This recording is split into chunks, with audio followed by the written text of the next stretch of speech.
Let's look at the waiver wire. It's important that we're paying attention, we're adding the right people, we're dropping the right people, and we're listening to Michael Bolton. Thanks, Josh. It's Michael Bolton here, and it's time for another episode of the Locked On Fantasy Basketball Podcast. Let's get to it. Let's get to it, indeed. You are Locked On Fantasy Basketball, your daily fantasy basketball podcast, part of the Locked On Podcast Network.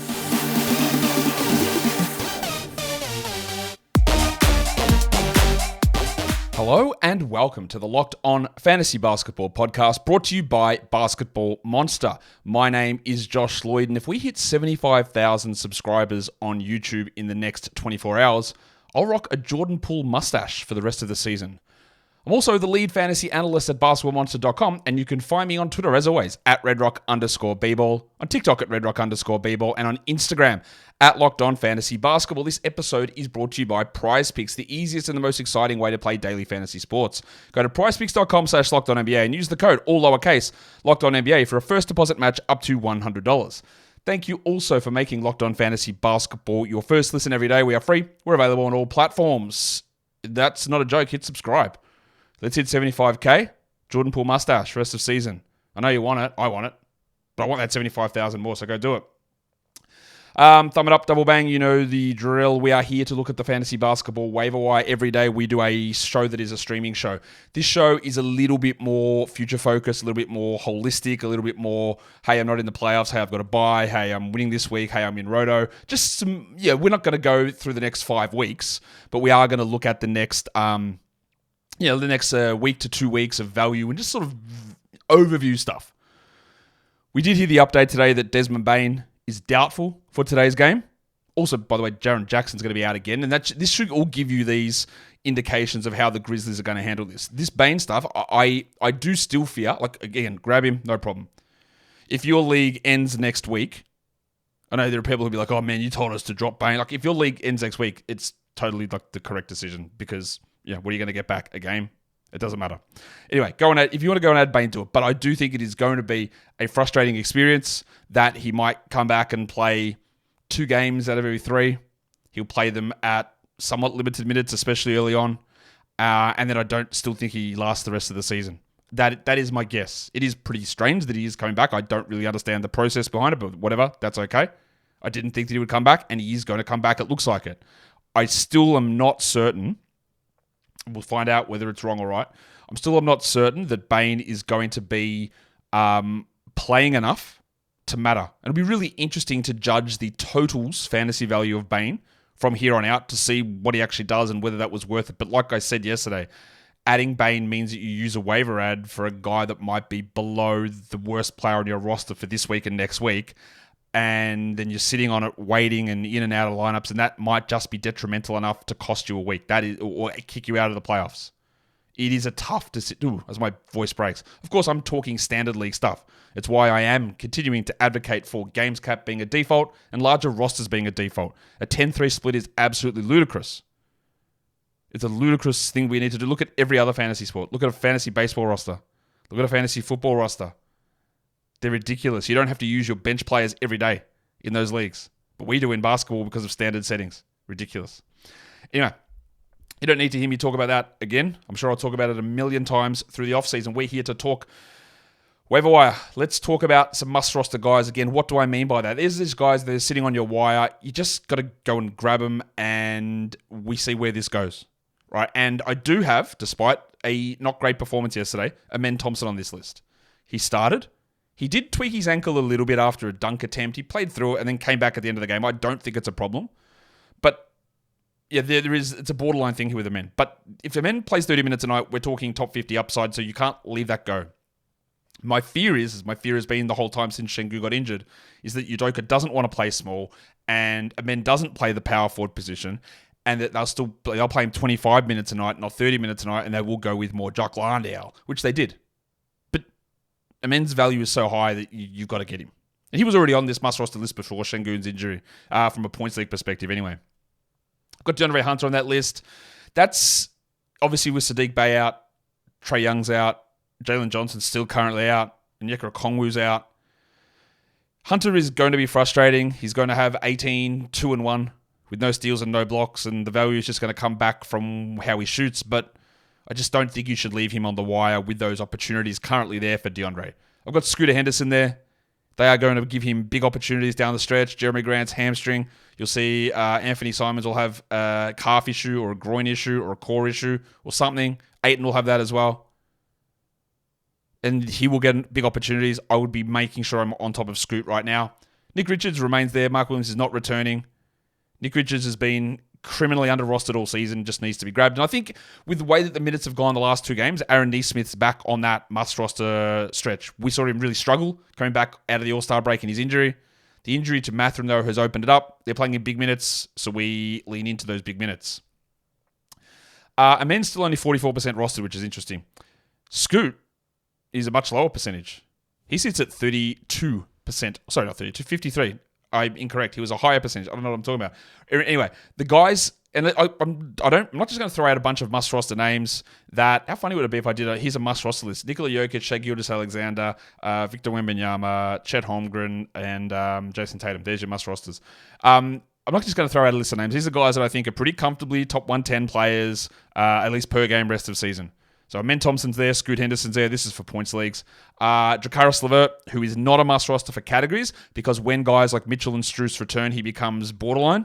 But in points leagues, he still maintains that value. So that's why he's there. In a category league, while they're out, we do it. But they might miss one more game and then return, so that's not a longer-term investment in a category format.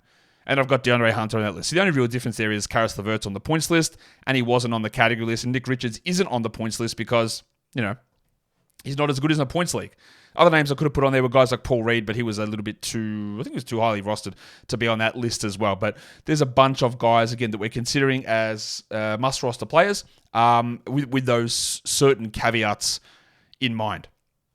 That brings us to talk about some of the guys who I think are droppable. Get that garbage out of here! Again, a quick mention. What do I mean? You don't have to drop them. Do whatever you want. But I just think if these guys are on your roster and you're looking to, how can I +2 this roster spot? How can I get 2 extra games? How can I stream through? How can I take a chance on somebody stepping up into a larger role? Would I care that much if I dropped these players? And I think the answer to these guys is no. So I do have Kelly Oubre at the top of that list. Oubre has played 30 minutes a night all season, and he's still not really a top 150 guy. He's just a bad category league player who scores. He struggles at times with lack of assists, blocks, not a big rebounder, bad field goals on high volume. He just is not a good category league player. And if he's on my roster with all the uncertainty with Hield and Lowry and Maxey and Batum, I just don't feel that he's an absolute staple that needs to stay there. I've got PJ Washington there as well. 35 minutes of PJ is a must-roster player. 29 is not. And he's back to 29, so you move on. We know PJ. He's on and off and on and off. That's how it works. Bobby Portis is rostered in 76% of leagues. It's a big number.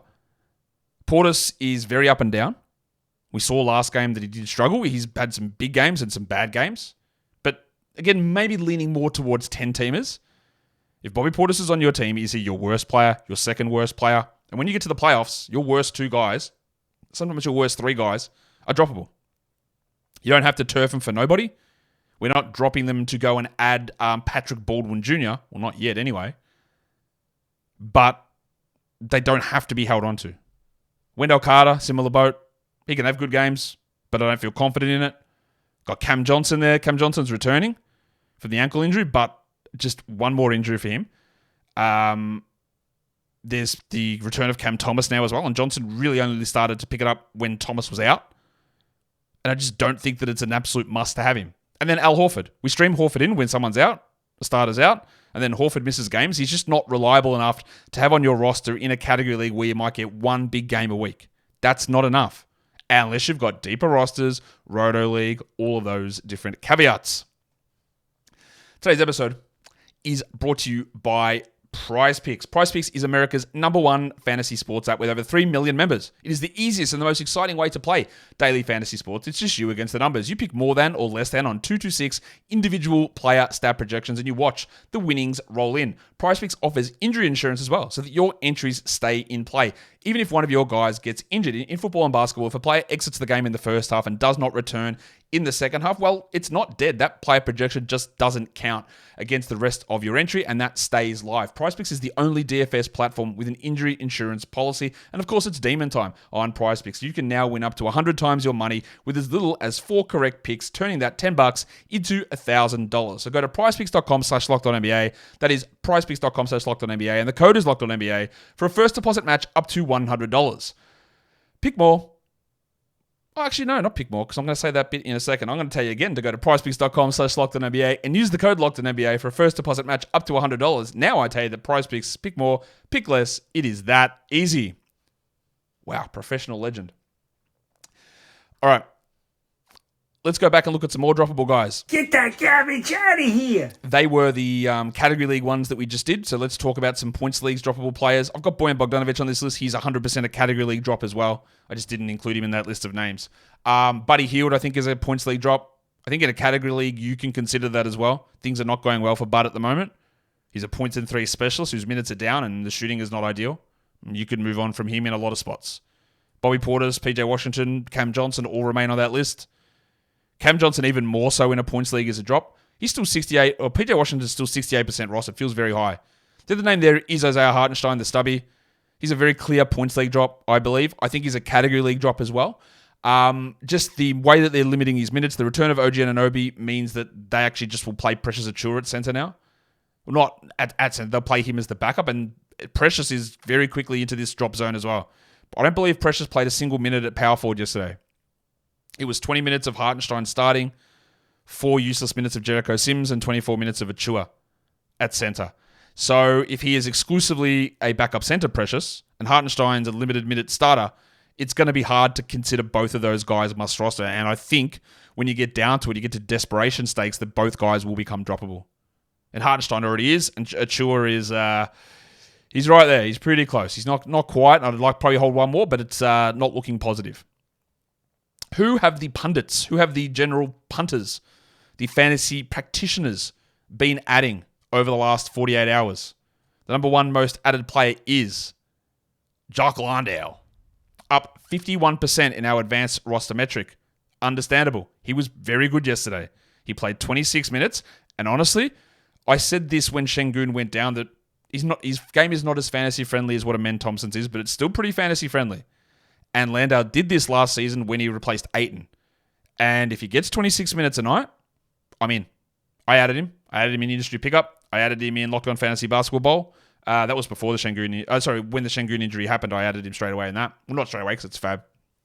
But I am somewhat in. I'm not 100% confident because he's coming off the bench, and big men coming off the bench, I'm always going to have a level of fear about it. But my thought remains that Ime Udoka is not particularly enamored with playing Jabari Smith as the center. So I think Landale gets a pretty sizable go at it. Simone Fontecchio is up 30%. Last game was really good, and Asar Thompson's out again today. So we roll with that. When Asar plays, Fontecchio's 28 minutes is probably not there. 36 absolutely is. And then Greg Jackson, up 28%. I'm going to hope that most of the people adding him are points league guys. I don't feel confident about really anybody in Memphis whatsoever. And even if GG plays every night, which he doesn't mean he's good every night. He's like a worse Kelly Oubre. It's like, yeah, you get some scoring, but what the hell else am I getting? And that is not the recipe to category league success. Bruce Brown's been the most added player on Yahoo. Now, there are some other guys, the most added and most dropped on Yahoo, that I don't include some of the names because their names we've already talked about. So I don't put those names on there. For example, one of the most dropped players on Yahoo today was Amen Thompson.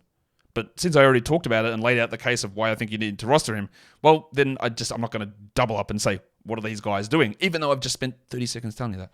But regardless, so these are the most added players that I haven't already spoken about. Bruce Brown. People really jumped on that after his last game, didn't they? Where he played 37 minutes. I get it. It is a little chasey, and it was also worth remembering, though, Quickly and Trent in that one. And if they're going to start shutting down guys like Quickly and Trent or putting them in and out of the lineups, Brown is going to be one of those players as well. And so is Barrett, and Barrett's out today. And Brown required 37 minutes to provide a mid-fantasy line. I wouldn't have rushed to add it in personally. Derek Lively, one of the most added guys. Again, these are extreme chase examples. Now, the Mavericks do have a back-to-back, so that's a benefit. But Lively had 22 points in 20 minutes against the Bulls off the bench. Like, that is just not going to happen. To me, he needs 25 to be a absolute must-roster guy. He's still 44% rostered, but I think a lot of people add him, and then I think you'll see that in a couple of days he might be dropped. The back-to-back does help. Trace Jackson-Davis, up almost 3,700 ads. I'm actually behind that. I actually do think he's a 12-team league guy. At the moment, they're giving him pretty strong minutes, even with... We'll see what happens when Steph returns. The problem is their schedule's not particularly ideal with no game Thursday, Friday, but I feel a little bit better about Jackson-Davis than I do about Lively at the moment, to be honest, and even about Bruce Brown. So, I think that one makes a little bit of sense there. Get that garbage out of here! Yeah, so who has been dropped over the last 24 to 48 hours? Number one on the list is Saddiq Bey. We know that he is out for the season, so that makes complete sense. Royce O'Neal's down 26%. Absolutely fine with that.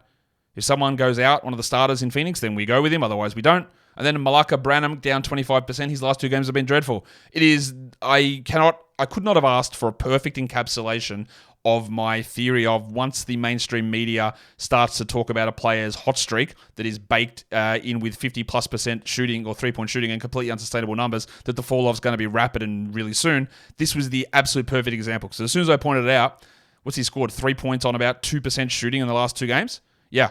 Malaka's down 25%. You can stream him back in later on if you want. But and that's part of one of the things I like doing on this show, is trying to identify patterns, but also provide information where I can not teach you guys that you don't have to listen, because I want you to listen always. That's why we do jokes, right? To make it fun and entertaining. And have opinions where you can debate back and forth, but also just so you can look at stuff and go, absolutely not. Like, this is fake. It's not real. We know it's not real. And we're prepared for that in advance. Who else has been dropped? On Yahoo, Bryce Sensabaugh, one of the most dropped players. Like I said, Amen Thompson was one of the most dropped players, which, okay. Sensabaugh did struggle last game. He only played the 23 minutes. I probably would have liked a little bit more patience on that, given that who knows when Larry Markkanen's returning, but I totally understand dropping him. Alperen Sengun's been dropped. Yep, I don't think he's coming back this season. I know there are people go, oh, well, they said 4 weeks. Cool. That's great. Again, like Ime Udoka came out and said, it's actually a grade 3 ankle ligament, but there's no torn ligament. Let me try again. Grade 3 ankle sprain with no torn ligaments. Well, my guy, those two things don't exist, so you're wrong. One of those things is wrong. And then Shams also said it's grade 3 and he's out for the season. Yeah, because a grade 3 injury, a grade 3 ankle sprain is 8 weeks minimum, probably 12 weeks. And even though, I know we had all of the weird timetables with Desmond Bane where they said grade 3, we're about 8 weeks, 9 weeks away from the initial injury now. So that's starting to line up.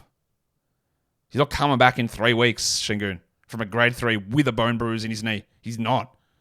He's, again, unless they're lying about the diagnosis, he's not coming back in 3 weeks. So, Ime Udoka, when you tell us it's 3 to 4 weeks with no ligament tear in a grade 3, you're grossly misinformed. Jaden McDaniels, one of the biggest drops. He's bad. He is just a bad fantasy player and will continue to be a bad fantasy player. At some point, he might be good, but at the moment, he's not. So it's a very easy drop. Easiest drop you'll find. Today's episode is brought to you by Robinhood. Did you know that even if you have a 401k for retirement, you can still have an IRA? Robinhood is the only IRA that gives you a 3% boost on every dollar that you contribute when you subscribe to Robinhood Gold. But get this, now through April the 30th, Robinhood is even boosting every single dollar that you transfer in from other retirement accounts with a 3% match. That's right, no cap on the 3% match. Robinhood Gold gets you the most for your retirement thanks to their IRA with a 3% match. This offer is good through April 30. Get started at robinhood.com/boost. Subscription fees apply, and now for some legal info. Claim as of Q1 2024, validated by Radius Global Market Research. Investing involves risk, including loss. Limitations apply to IRAs and 401ks. 3% match requires Robinhood Gold for 1 year from the date of first 3% match. Must keep Robinhood IRA for 5 years. The 3% matching on transfers is subject to specific terms and conditions. Robinhood IRA, available to US customers in good standing. Robinhood Financial LLC, member SIPC, is a registered broker-dealer. Here's a question for you guys in America regarding financial things. I know that you guys have your tax time is in April, yeah? Our tax time is in July at the end of the financial year, which for us is June 30th. Do you have financial year the same way, where it's end of June 30th is financial year? Or does your financial year tie into your tax time, or are they separate things? I don't know. How does it work? For us, tax is June 30 is financial year end. Happy Earfus. And then you go into July and it's the new financial year and that's when the taxes are due. Due? What did I say? Oh, man, that's when you do your taxes. Wow, I'm starting to talk like an American. I need to really assess my life. Let's go on to the next bunch of stuff. It is hot players. Happy birthday. So who are a bunch of guys that we haven't spoken about yet that are top 100 players over the last week? And number one on this list is Jake LaRavia. LaRavia came into the NBA with a really, really interesting fantasy profile coming out of college. Points, rebounds, assists, blocks, hit some threes, scored, and then was terrible. All his first season, it's terrible all of this season, and now he's good. But again, the problem is it's the Grizzlies. So does he play 24 a night or 28 a night? He's been productive basically every game that he's been back in the rotation. And I don't have confidence in most of their other guys. So I 21% rostered for LaRavia. I at the moment, I feel it's pretty sickening, but I feel a level of confidence in using him. I don't know why, but I do. Jaime Jaquez has been top 100 over the last week. I don't really buy that. That is floated by that. I think he had one game where he scored like 28 on 80% shooting. His other games have been significantly mid. With Tyler Hero out, it does help him and he does become streamable at least, but I don't think he's a must-roster guy. George Niang has really benefited from Dean Wade, Max Strus, and Donovan Mitchell being out.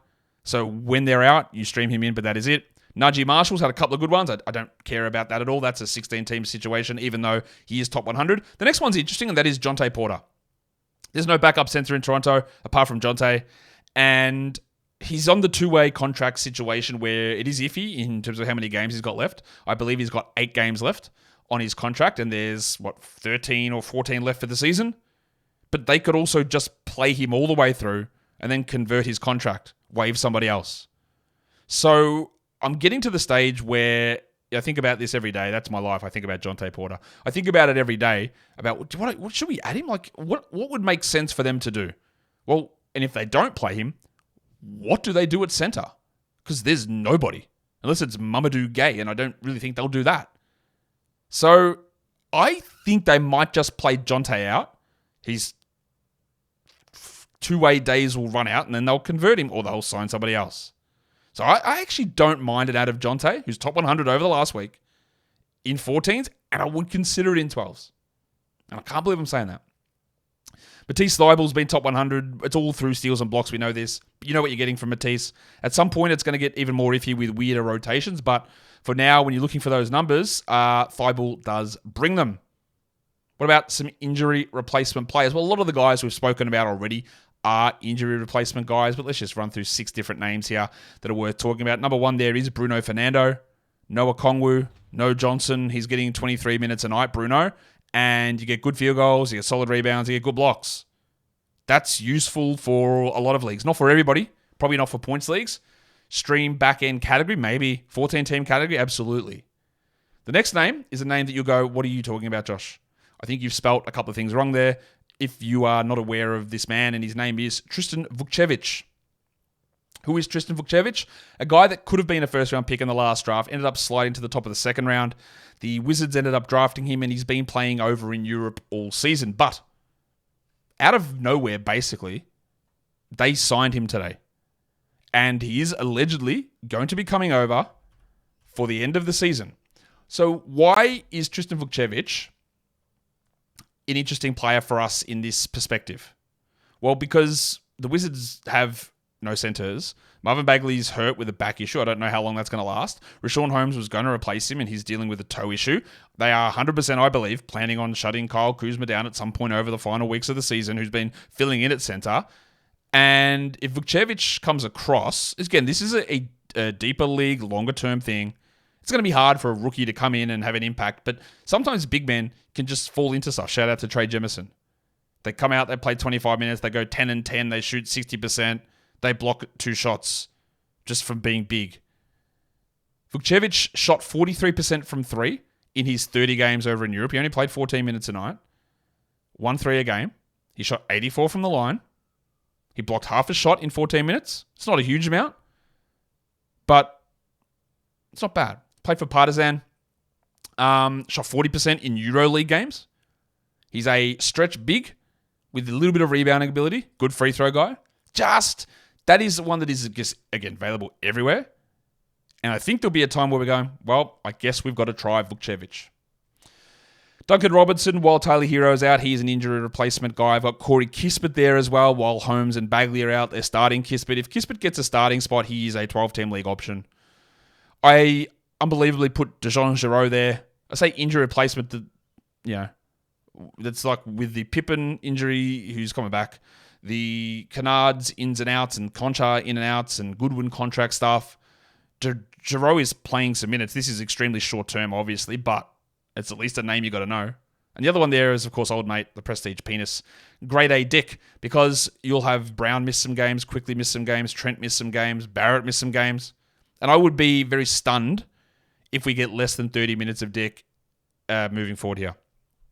I would hope that they feature him in a more prominent position, like really get Dick out in front of everybody. And I do think that we will get, at worst, top 100 Dick value. I hope. There's going to be some iffy nights, and it's going to depend on a lot of other players. But with injuries striking the Raptors, I think it is time to release Dick. Lastly, let's look at some other names for us to pay attention to. Who are 6 other guys that we're going to talk about. And we'll go back to Washington to talk about Bilal Coulibaly, who, like I said on yesterday's show, is doing some Nick Batum stuff. Some poor shooting, scoring, but a couple of threes, some rebounds, some assists, some steals, some blocks. If he's going to play 31 a night, which I think he is, but we're also seeing him just start to be more consistent across the board. I'm actually okay with him being added now. Trey Mann is maybe coming back soon. We'll see what that does to Vasily Micic. Do not drop Micic, because Misic's value is there, not because Mann is out, but because Cody Martin, Seth Curry, and LaMelo Ball are out. So Mann and Micic can both be 12-team league players. So you can go and consider Mann again as an ad. Taylor Hendricks, 7% rostered, probably coming back this weekend. And then we'll see what they do, because he was really starting to look like a 12-team league player. And the Jazz schedule looks much better now. So he is becoming maybe a stashy sort of guy. Amazingly, Davis Bertans is a 12-team league option at the moment. I don't think that lasts long term, but he's playing 25 minutes a night. He scores, he hits threes. He's doing it on really good percentages. He's even chucking in a couple of blocks here and there. I got Delano Banton on this list because he was playing gigantic minutes and then players returned and he did nothing. It is worth remembering that Banton is not very good, but he is a guy that if he's given the ball and playing a lot of minutes, he will rack up numbers. The problem there is that you need a lot of guys out. So we need to wait for a Grant or a Simons to be out, or both. Scoot's back, so Scoot's going to be the primary guy. Do they value Banton more or developing Chris Murray? I would expect it's Murray.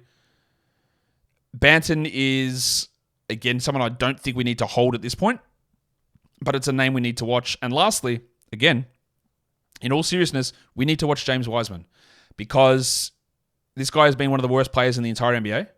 And over the last week to 2 weeks, he's looked like a serviceable backup. His defense is not all-world terrible. He's actually throwing a couple of passes. The efficiency's been good. He looks like he's better than Isaiah Stewart. He looks like he's a better option for this team. And in deeper formats, or even if like we get a random Jalen Duren as he clocks his card by 5 ankle sprains, get the 6-1 free. If we see that happen for Duren, I wouldn't be surprised Wiseman starts and has top 120 minimum numbers. He's looking, again, it's a meme to talk about Wiseman, and I've been very critical of him, but he has been playing, I won't say good, but he's been playing solidly, and that actually might turn into something. That brings us to the end of the Waiver Wire show. You know what to do. It's Operation 75K. It's Operation Jordan Poole Mustache. And then if I get that, maybe we'll offer some rides as well. Hit the thumb up, ring the bell, and leave your comments down below. Guys, we are done here. Thank you so much for listening, everyone. See ya.